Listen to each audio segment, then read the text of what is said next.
अस्सलामुअलैकुम नाज़रीन, हमारा यूट्यूब चैनल अहमद दवाखाना ज़रूर सब्सक्राइब करें और बेल आइकन को प्रेस करें ताकि बीमारियों के हिसाब से वीडियोस पर वक्त आप तक पहुंच सके। शुक्रिया। अस्सलाम वालेकुम, मैं हूं डॉक्टर अहमद खान नियाज़ी।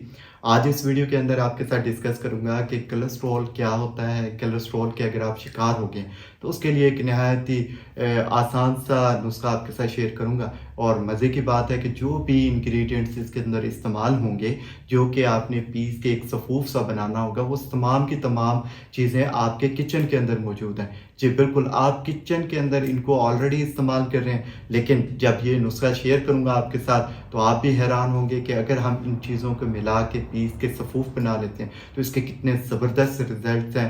आपको कोलेस्ट्रॉल का अगर इशू आ रहा है और रिपोर्ट्स के मुताबिक आपका कोलेस्ट्रॉल हाई साइड पे है तो बिल्कुल आप रिलैक्स हो जाएं। आप सिर्फ इस नुस्खे को इस्तेमाल करें, आप बिल्कुल हशाश बशाश हो जाएंगे। आप अपने अंदर वाजिया एक तब्दीली सी महसूस करेंगे और बिल्कुल आपका जो पुरसकून सा एक जो है मिजाज हो जाएगा। आपको खुद से वाजिया फ़र्क फील होगा।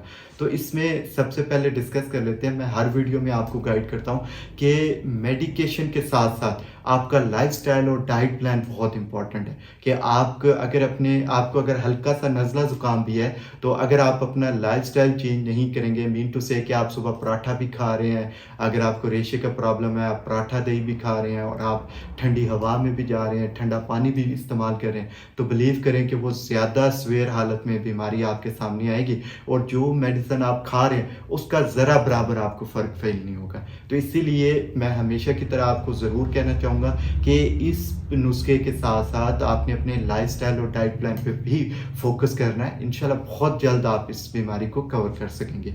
तो इसमें सबसे पहले डिस्कस कर लेते हैं। आपको ये पता होना ज़रूरी है कि कोलेस्ट्रॉल बेसिकली है क्या।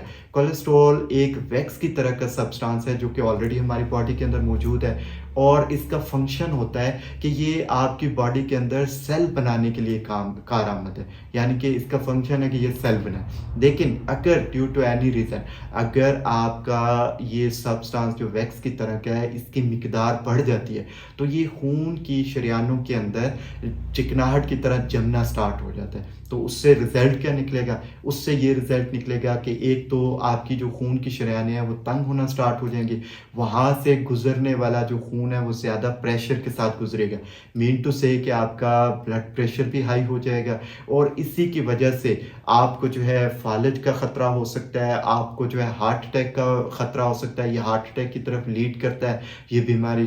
तो इसीलिए इसको टाइमली कंट्रोल करना बहुत ज़रूरी है। इसीलिए मैं आपको एक चीज़ और सजेस्ट करना चाहूँगा कि आज का जो नुस्खा है, अगर आपको कोलेस्ट्रॉल जैसी बीमारी नहीं है, ना ही आपने कोई इसकी रिपोर्ट निकलवाई है, क्योंकि इसकी रिपोर्ट निकलवाना इसलिए ज़रूरी है कि इसकी कोई वाज़ेह अलामत नहीं होती।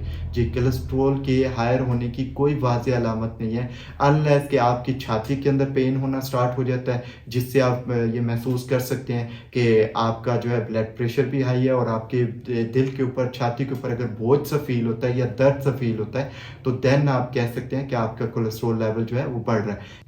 इसके अलावा आपका जो पखाना है वो भी जब आप करते हैं, अगर आपका कोलेस्ट्रॉल लेवल हाई है तो आपका पार्ट के साथ वो जमना स्टार्ट हो जाता है, चिपका हुआ पखाना आपको महसूस होता है। तो ये वो नॉर्मल सी अलामात हैं जिनकी बिना पे आप इसको जज कर सकते हैं कि आप कोलेस्ट्रॉल के शिकार हैं या नहीं। अब आ जाते हैं कि इसकी वजूहात क्या क्या होती हैं। तो कल नुस्खा भी आपके साथ शेयर करता हूँ, लेकिन अगर आपको वजूहात पता होंगी तो इस नुस्खे के साथ साथ बहुत हद तक आप अपने कोलेस्ट्रॉल को खुद से अपना डाइट प्लान बेहतर करते हुए इस्तेमाल कंट्रोल कर लेंगे। तो ये मौरूसी होता है, यानी कि बचपन से ही अगर आपके ख़ानदानी तौर पे ये चलता हुआ आ रहा है तो बचपन से ही ऐसी बॉडी के अंदर चेंजेस आना शुरू हो जाएंगे कि आप कोलेस्ट्रॉल का शिकार हो जाएंगे। इसके अलावा अगर आपको मोटापा है, यानी कि अगर आप ओवरवेट हैं तो देन भी आप कोलेस्ट्रॉल का शिकार हो सकते हैं। इसके अलावा कुछ ऐसी बीमारियां जैसे शुगर हो गई, HIV एड्स हो गया, ऐसे पेशेंट जो है ना बहुत जल्दी शिकार हो जाते हैं कोलेस्ट्रॉल के और फिर आने वाली ज़िंदगी वो कोलेस्ट्रॉल के हायर साइड पे ही गुजारते हैं। तो इसके अलावा कुछ ऐसी मेडिकेशन है जैसे ऑर्गन ट्रांसप्लांट के अंदर आप मेडिसिन खाते हैं, तो ऐसी मेडिसिन के इस्तेमाल से भी आपका जो कोलेस्ट्रॉल लेवल है वो हायर साइड पे रहता है। तो ये तो वो कॉमन सी अलामात और वजूहात हैं जिनको आपने खुद से जज करना है और कंट्रोल करने की कोशिश करनी है। तो अब आ जाते हैं नुस्खे की तरफ कि आप ऐसा कौन सी होम रेमेडी है जो आप इस्तेमाल करते हुए कोलेस्ट्रॉल को कंट्रोल कर सकते हैं। जी, तो इसमें सिर्फ आपने 5 चीज़ें ले लेनी है। एक आपने ले लेना है मेथी दाना, ये हर घर में मौजूद होता है। मेथी के तो वैसे भी बहुत ज़्यादा जो है फ़ायदे हैं हमारी लाइफ के अंदर, और मैं इसको अपने बहुत सारे नुस्ख़ों के अंदर पेशेंट को रिकमेंड करता हूँ, बना के देता हूँ ऐसी मेडिसिन जिनके अंदर मेथी दाना इस्तेमाल होता है। इसके बाद आपने ले लेना है कलवंजी। जी बिल्कुल, ये भी किचन आइटम है। बासानी कलवंजी जो है आपके घर के अंदर मौजूद होती है, आपको मिल जाती है, तो कलवंजी आपने इस्तेमाल करनी है। इसके बाद आपने ले लेना है सौंफ। सौंफ भी हर किचन में दस्तयाब होता है, ऑलमोस्ट हर घर में ही इसका कोई ना कोई इस्तेमाल कर रहा होता है। कोई इसको फक्कियों में डाल रहा होता है, कोई इसको कब्ज़ और गैस के लिए इस्तेमाल कर रहा होता है, या आप इसको सालन में इस्तेमाल कर रहे होते हैं। तो ये वो चीज़ें जो अगर घर में अनफॉर्चुनेटली अवेलेबल नहीं भी हैं, तो ये बासानी आपको पंसारी से मिल जाती हैं। तो सौंफ के बाद आपने ले लेना है ज़ीरा।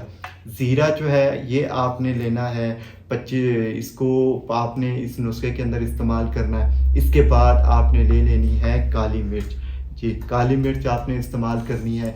ये तमाम चीज़ें आपने हम वज़न लेनी है। आप इनका 30-30 ग्राम भी ले सकते हैं, आप इनको 40 या 50 ग्राम की मद में भी ले सकते हैं, लेकिन ये जितनी भी मिकदार आप लेना चाहें या जितनी क्वांटिटी में अपने लिए पीस के ये सफ़ूफ बनाना चाहें, तो ये याद रखिएगा कि यह हम वज़न आपने लेनी है।